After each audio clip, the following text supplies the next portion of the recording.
Today's topic: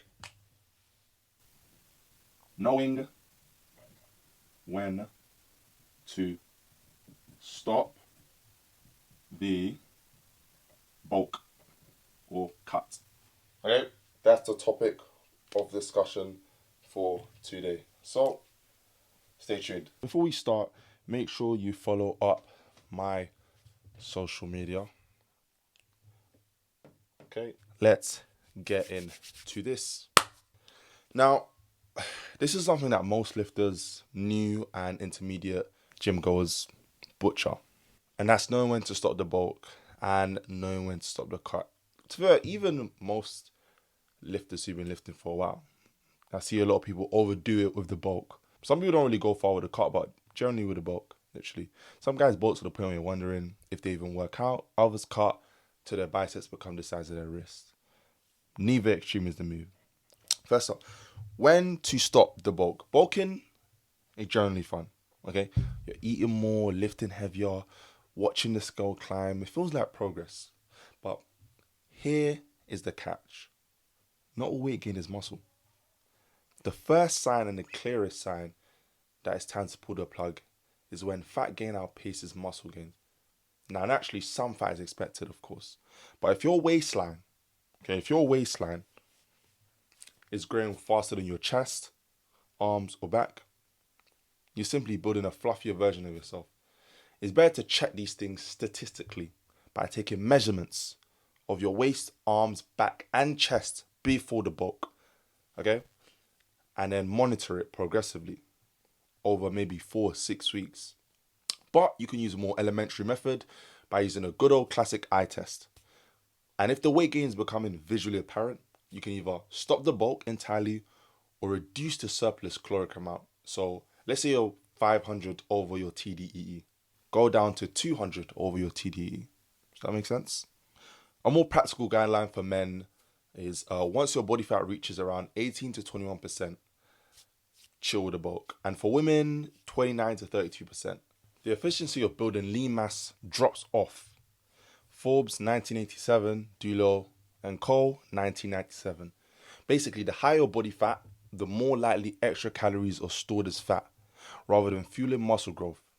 As for how you can gauge the body fat percentage, it's either a DEXA scan or calipers, okay? Second sign, your lifts stop moving. Now, if you're eating 500 calories above maintenance, but you haven't added any weight to your big lifts in weeks, not a week, weeks. Sorry to say it, but you just stop filing fat. Bulking only works if the numbers you're pushing are going up. Progressive overload is the outcome of muscle growth. And if those numbers haven't gone up in weeks, then the energy surplus you're in likely will just lead to fat gain more than anything else. Third sign, you feel sluggish.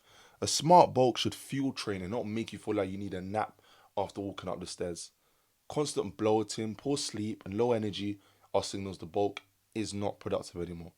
So bottom line, end the bulk when the negatives outweigh the positives. Now let's flip it. When to stop the cut. Cutting is all about dropping fat while keeping as much muscle as possible. Although it's very likely that you're going to lose some muscle mass during the cut, however, people tend to push the cut to extremes. So there are some signs it's time to pick up that fork again. First sign, strength is tanking hard. Ideally, you want to keep getting stronger in a cut, or at worst, maintain strength.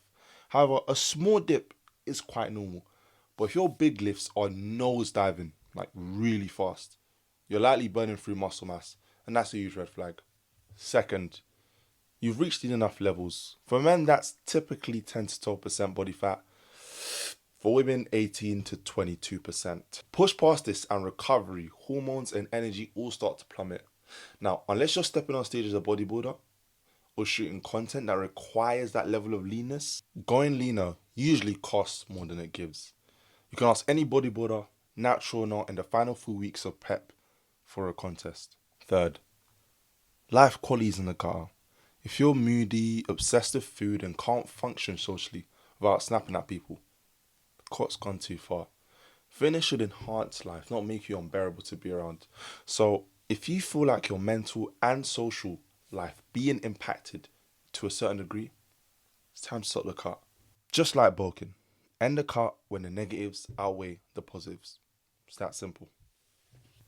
Although I spoke about negatives of why to stop the bulk or the cut, there is one positive aspect of why to stop, and it's simply because you've hit your goal.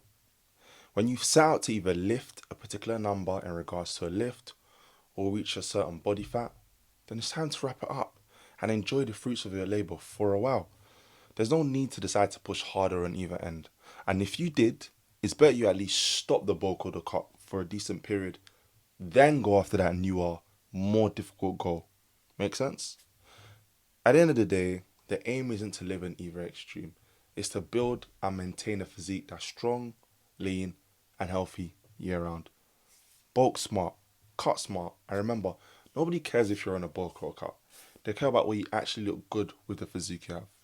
That's the rawness. So, if you've come to the end of this video and have understood, but still need a little helping hand in how to bulk or cut effectively, whilst building your best physique, click the link tree in my bio and join my online coaching. Act fast and know you're ready for change.